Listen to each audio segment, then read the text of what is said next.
Hi. Well, today I wanted to talk about some reasons why INFPs make excellent friends. Now, I think that most of the personality types are like we all have our qualities that make us really good friends. Like, for example, ENFPs make great friends because when you're with them, you get this awesome feeling of like a sense of adventure. You know that whatever you're going to do, it's going to be an adventure. Whatever topic you're even just going to talk about, it's going to be super exciting because they're so exciting and they're just full of life and energy. And you know that they love you. Like, there's no question if you're around in ENFP, you're going to feel loved unless they I don't think there is an unless you had like a huge fight or something. But they're just very loving and very adventurous. And so like for all of the personality types, there's some awesome thing about them that makes them a fantastic friend.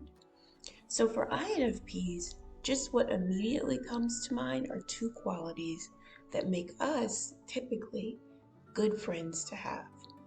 And the first is that we listen with empathy.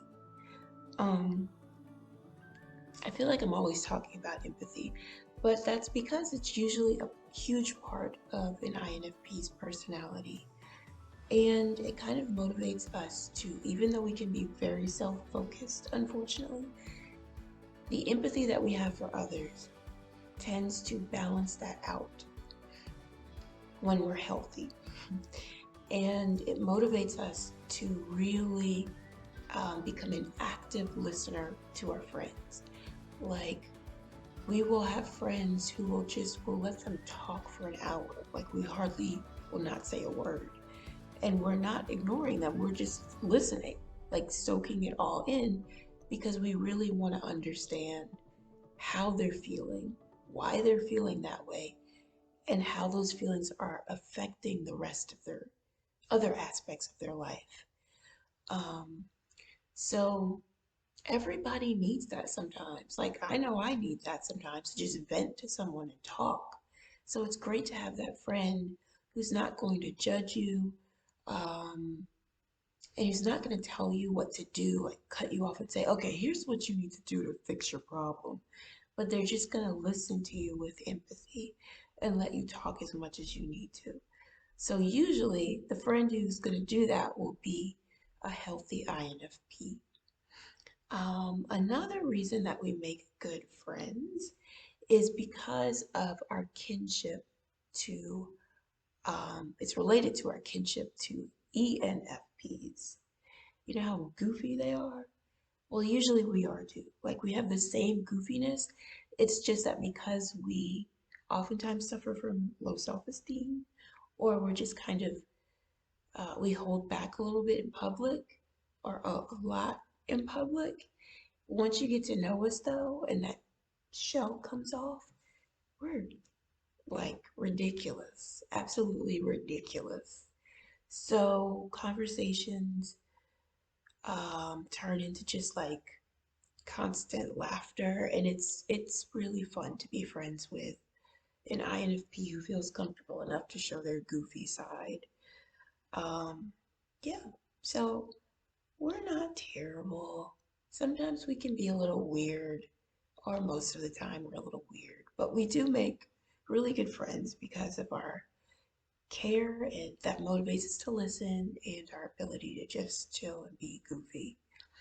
All right. Are there any other reasons that you think INFPs make good friends? If so, can you leave them in the comments? Also, what else? There's something I want to talk about, but I have a bad memory. It had something to do with writing. I don't know, but I'll just say this. I write books, and if you would like to look at some of the books that I write, I will leave my website for my author website in the description box below this video. And it's not fancy. It's not even a .com. It's like one of those free weekly websites, but it has books on it. So if you feel like reading a Jack Reacher parody that is really stupid, and kind of makes fun of the series. Even though I love the series, I do make fun of it in this book. The book is on my website. Or you'll see like the cover, and then click on it, and it'll take you to Amazon where you can get the book. It's called Heat.